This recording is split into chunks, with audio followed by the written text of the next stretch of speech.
Jackson, ano masasabi mo, Jackson? 8 months ka pala, nagmi-mission ka na? Nagmi-mission ka na agad. Grabe, ganda. Ganda. Church, malapit lang naman. Ayan po yung simbahan, no? Paganda, guys. So, may pintura na siya. Ang ganda ng kulay na napili natin. Baby, what color is this, baby? Rabbi? Ha? White light. Ito, baby, what color? What color is that? Pintuman yun. Anong kulay? What color? Pinto. Pinto. What color? Tahanan ng kalingap.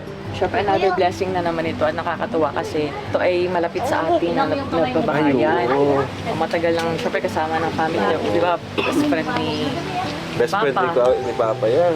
Pastor ng church. Kaya napaka-special nitong bahay na to. Tama. At alam ko, siyempre, pag-iingatan nila to kasi matagal nga daw nila ito pinag-pray. Kaya, Ang sabi nga kanina, excited na daw silang lumipat. Gusto na nilang matulog dito. Kasi ngayon, natutulog sila doon rin sa church, doon sa may maliit na kwarto sa simbahan natin.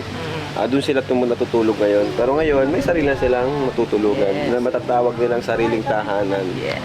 Eh, sobrang nakaka-happy, di ba? Kasi through us, Oo nga, hindi ko nga akalain na yung Ayan. ako mismo yung dating tutoy-tutoy noon sa simbahan na wala kamuwang-muwang. Ako pala yung magpapatayo ng bahay sa kanila. Yes. Di ba? Oo, at Hindi ko na-expect. sa tulong po niyang lahat. Yes. Salamat po sa inyong mga viewers. Thank At you po. susunod natin ito. Bahay naman nila Tito, nila Tita, Tita Melba. at mga lingkod din ng ating church na Pastor talagang din. full-time silang nagpapagamit kay Lord, nagmi-mission, nakakataba ng puso. Ikaw, Jackson, ano masasabi mo, Jackson? Ano masasabi mo? Ha? Ngiti lang yan. Oh.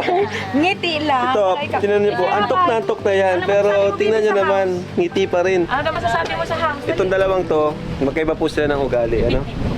Ito nagmana kay Jack, wala ngiti. Ito naman sa akin. Seryoso. Medyo seryoso na medyo mainitin din. Oy. Wala, Upo na daw kayo. Upo na, o tara. Upo na daw. Oh, yan ang picture, oh. Ate Yasel. Ano po? Ate Yesel pa, wow! Love na love talaga si Ate Yesel. Ate Yesel daw. Orange man daw yun. Ano? Ate Yasel. Saan ako maupo? Wala mang upuan. Maupo daw kami. Napakabait naman talaga. Ano? Love ako nito ni baby. Ha?